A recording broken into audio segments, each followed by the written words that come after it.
Սուքյասյանների ընտանիքն իրենց հոր Ալբերտ Սուքյասյանի 90-ամյա տարելիցը նշանավորեց Արամ Խաչատրյան համերգասրահում կազմակերպված սիմֆոնիկ համերգով։ Հոբելյանական երեկոյի հրավիրյալ պետական այրերը, մշակութային գործիչները, գործարարներն ու մի շարք այլ ոլորտների ներկայացուցիչներ առիթ ունեցան իրենց հիշողություններով եւ տպավորություններով կիսվելու Ալբերտ Սուքյասյանի եւ նրա արած գործերի մասին։ Բարերար գործարար Ալբերտ Սուքյասյանի ընտանիքը համերգային հոբելյանական երեկոյին երկար էր պատրաստվել։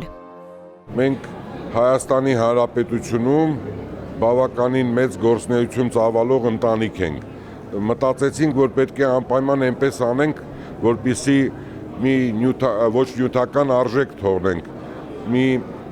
հիմնական ինչ-որ մի գործ անենք, որը որ մեզանից հետո նույնպես կհիշեն։ Սիմֆոնիկ յուրօրինակ ստեղծագործության երաժշտության հեղինակը կոմպոզիտոր, դիրիժոր Անդրանիկ Բերբերյանն է, խոսքերի հեղինակը բանաստեղծ Նուշիկ Միքայելյանը, ով 8 մասից բաղկացած պոեմ կանտատը կոթողային աշխատանք է համարում, նշում, որ այն նկարագրում է մարդու ծննդից մինչև մահ ու հավերժություն, ներկայացնում կյանքի ամբողջ ճանապարհն ու ի վերուստ ունեցած առաքելությունը։ Ամբողջ գործը նվիրված է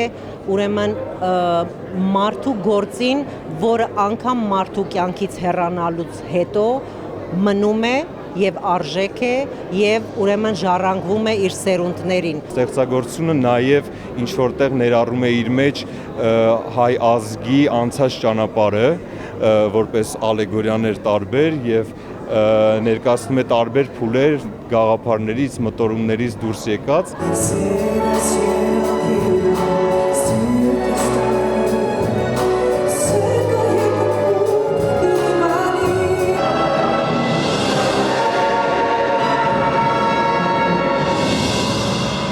Հավերժի ձգտման, հույսի, պայքարի եւ մաքարման մասին դեպի լույս պոեմ կանտատի աննախադեպ պրեմիերան տեղի ունեցավ Հայաստանի ազգային ֆիլհարմոնիկ նվագախմբի նվագակցությամբ, Հայաստանի ազգային ակադեմիական երգչախմբի եւ միջազգային հռչակ վայելող օպերային երգչուհի Ջուլիանա Գրիգորյանի կատարմամբ։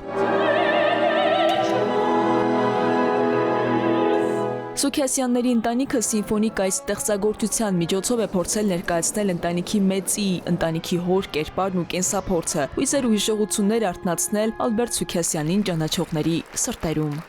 Քնարիկ Պետրոսյան, Զորաբ Քարամյան, ժամը լրատվական։